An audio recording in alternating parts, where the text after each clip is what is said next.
Selamat sore rekan-rekan, perkenalkan saya Heri Prastyo, mahasiswa Fakultas Hukum Universitas Wahid Hasyim yang juga berprofesi sebagai akuntan publik dan konsultan pajak.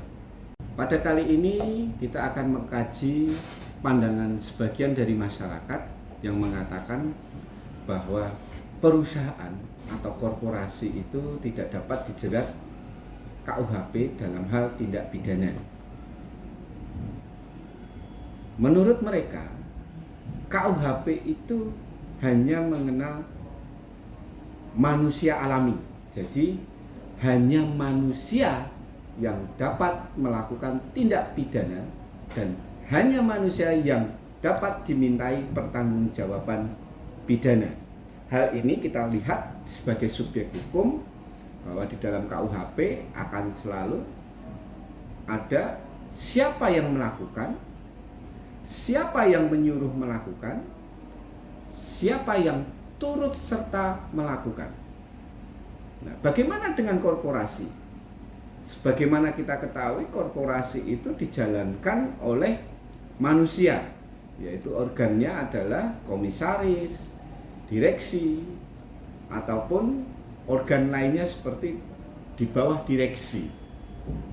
Nah, apakah korporasi dapat dijerat ancaman pidana? Menurut hemat saya dapat, apabila kita melihat dengan pendekatan fungsional. Jadi ada teori pelaku fungsional atau functional daderscape, yaitu bahwa korporasi itu dapat dijadikan sebagai pelaku tindak pidana apabila perbuatan pidana tersebut dilakukan dalam rangka pelaksanaan tugas dan atau pencapaian tujuan-tujuan perusahaan sesuai dengan anggaran dasar mereka. Nah, di sini jelas bahwa sepanjang pengurus itu terkait menggunakan korporasi atau perusahaan tersebut memenuhi atau mencapai tujuan yang diinginkan, tapi masuk dalam ranah pidana, maka korporasi tersebut juga dapat diancam pidana. Nah, hal ini sejalan dengan peraturan Mahkamah Agung mengatakan bahwa tindak pidana korporasi dapat dilakukan apabila memenuhi unsur-unsur, yaitu orang, baik pengurus atau organ korporasi yang menjalankan kepengurusan korporasi sesuai dengan anggaran dasar. Itu yang pertama.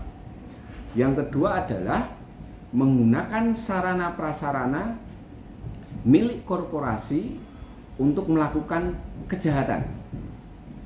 Yang ketiga adalah apabila tindakan tadi bertujuan untuk memperoleh keuntungan bagi korporasi. Yang keempat adalah merupakan keputusan atau kebijakan korporasi membiarkan tindak pidana atau tidak melakukan pencegahan atas tindak pidana tersebut, maka korporasi dapat dijerat oleh KUHP. Pada tanggal 2 Januari 2023, Presiden Jokowi sudah menetapkan KUHP melalui Undang-Undang Nomor 1 Tahun 2023 sebagai pengganti KUHP lama. Dan di sana jelas disebutkan di dalam KUHP baru dalam pasal 45 ayat 1, korporasi adalah subjek hukum.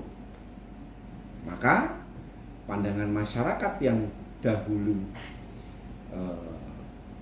mengatakan bahwa korporasi tidak dapat dijerat oleh KUHP dapat dikatakan setengahnya benar, karena memang di dalam KUHP lama korporasi bukan merupakan subjek hukum. Terima kasih rekan-rekan. Semoga apa yang menjadi pembahasan kali ini dapat memberi pencerahan bagi kita semua. Salam Pro Justisia.